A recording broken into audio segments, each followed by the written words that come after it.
Estamos hoje conversando com Fabiana Carvalho, do Espaço Recanto dos Saberes, sobre o assunto desequilíbrios energéticos e espirituais e algumas dicas interessantes para a gente fazer em casa, no nosso dia a dia, no comércio, onde você quiser, tá bom? Tá bom. Sobre ervas, existem aqueles ditos populares de determinadas ervas. Aquilo funciona? É isso mesmo? Sim. A gente sabe que muito dessa cultura popular se perdeu a origem, mas é verdadeiro. É fato. Erva, é fato. O que as nossas avós e bisavós usavam, elas podiam nem saber o fundamento, essa ciência divina, mas elas sabiam que funcionava. Então, por exemplo, arruda, guiné, quebra-demanda. Vamos devagar. Energia de forma geral ou, por exemplo, orientada, para inveja, ou orientada para ciúme, orientada para mal-olhado, sei lá. Olha, não tem uma especificidade. Se a gente for entrar, até poderia ter um estudo mais profundo. O que eu entendo eu tenho ervas que são fortes e que elas fazem a proteção. De que forma? Estas ervas, elas têm uma capacidade que é delas, inerente a elas no campo da energia. É como um princípio ativo um princípio, exatamente, no campo da energia. Um princípio ativo, só que no campo da energia. Isso, no campo da energia, qual é o papel dela? Ela absorve uma energia negativa. E aí a energia negativa vem, pode ser uma inveja, um ciúme, uma praga, um mal-olhado, né? Muitas também conseguem segurar essa energia que entra de uma demanda negativa, de uma magia negativa. Então o que elas fazem? A gente diz que é como se fosse um paredão. Na verdade, a energia entra na nossa casa, a planta está lá. A energia entra na nossa casa, ela absorve essa energia negativa, processa dentro do campo energético dela e aí ela dissolve. Então não chega a atingir a gente. Todo mundo quer saber as plantas agora, vamos lá. Tá certo, vamos lá. As mais comuns, eu acho que tem que ser essas que a gente tem acesso, né? Espada de São Jorge, espada de Santa Bárbara, arruda, guiné, quebra-demanda, né? Essas são as mais comuns. Aquele vaso 7 ervas que a gente coloca ali é muito bom. E pode ser em qualquer lugar da casa ou tem que ser na entrada? O ideal é que seja na entrada, né? Próximo, inclusive, da entrada principal, aquela que mais você usa, a família usa, coloca ali o vasinho. Mas o importante é que, assim, se você só coloca o vaso, você está dando aí, a planta ela tem essa capacidade inerente, vamos dizer, ela está ali 10% ativada. O importante é que além de você colocar o vaso, você dê um comando, ative através da força mental que a gente tem. Se estamos falando de energia, quando eu projeto uma energia, quando eu dou um comando, quando eu dou uma ordem, aquela planta reage e o que era 10, 15% sobe aí para 70%, 80%. Então ela passa a trabalhar ativamente. Quer dizer, você vai receber a sogra, por exemplo, fala assim, Arruda, a sogra vai em casa, dá um jeito hoje aí, né? Dá uma amenizada. A ordem é qualquer energia negativa de não, quem a minha for. Sogra, a minha sogra tá, né, muito boa. Mas essas são as plantas tradicionais, mas tem plantas mais difíceis de localizar, da gente achar que também tem esse princípio ativo energético. Acho que eu inventei esse termo, não? Princípio ativo energético? Olha, eu acho que inventou, não ouvi ainda, mas é bom. Mas é bonito, né? Princípio ativo tá explicando bem o que a gente está querendo dizer aqui. Estou sentindo orgulho de mim. Vou usar também, vou me apropriar desse termo. Isso, é seu. Legal. Tem umas mais difíceis, né? Que a gente tem menos acesso. Aroeira, pinhão roxo. Tem uma série de ervas. Pinhão roxo é uma árvore.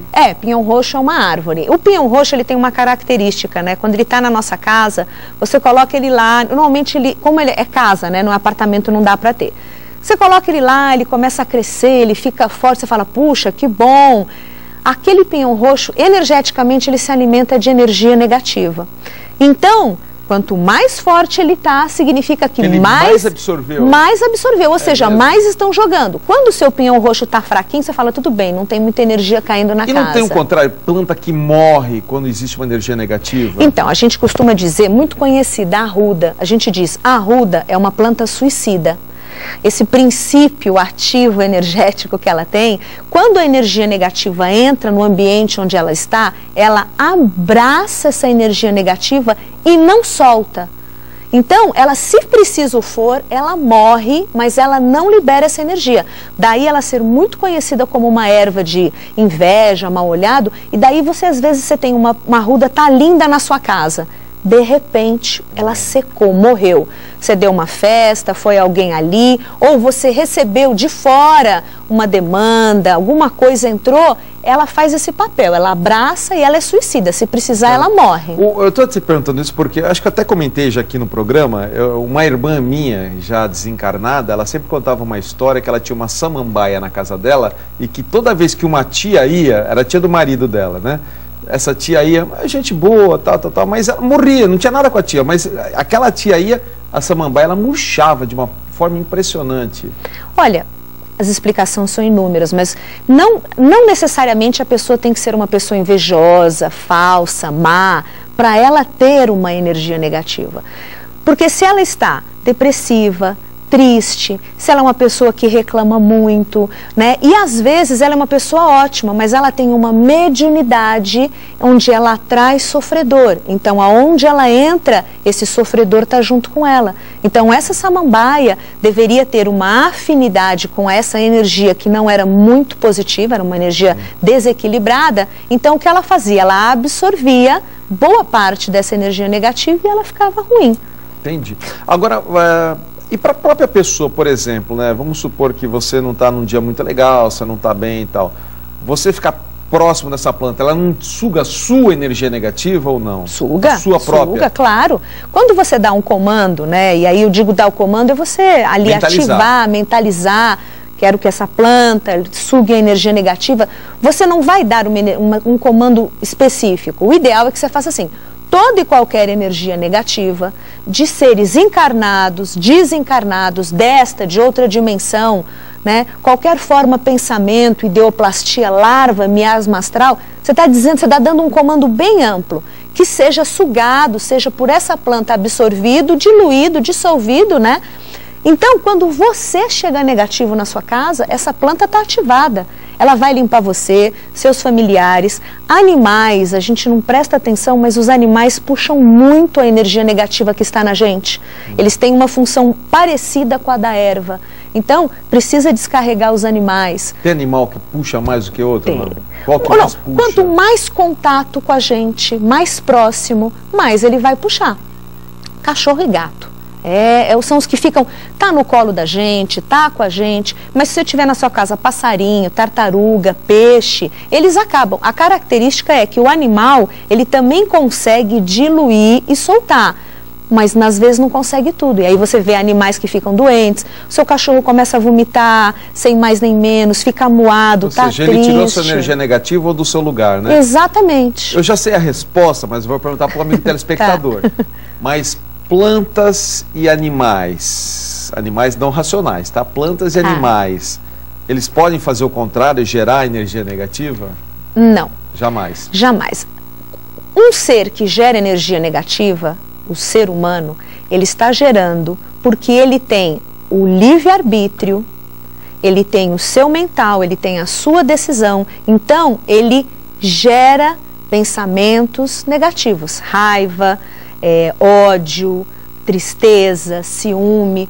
Os animais e as plantas, eles não têm essa capacidade de decidir, de livre-arbítrio. Então, eles são puros e equilibrados por natureza. Eles interagem com a natureza, com o ambiente, de uma forma muito pura.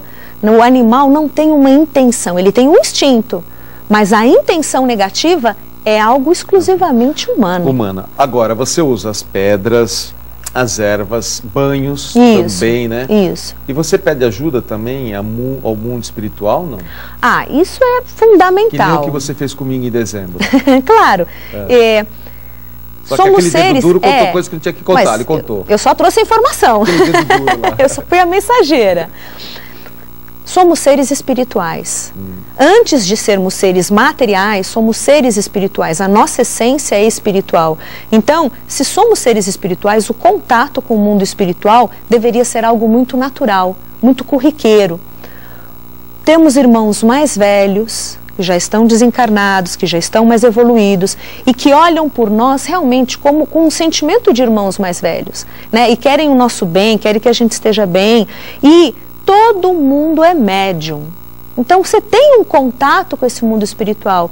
Então essa espiritualidade vai, através de intuição, orientar, ajudar. Então muitas vezes você está incomodado, está triste. Será que eu tenho? Será que é físico? Não é físico? Eu acho que eu peguei alguma energia negativa. Às vezes é algum mentor, algum mestre, algum desses irmãos falando para você, olha, você está com uma energia negativa, atenção, não deixe isso se alastrar. Então o contato com o mundo espiritual é muito comum, né? Então deve passar pela nossa fé, deve passar pela espiritualidade, porque não é espiritualidade fora de nós. Nós somos espíritos, estamos num corpo. O contato com a espiritualidade deveria ser algo muito corriqueiro e natural. E normal, né? Uhum. Eu estou até esquecendo.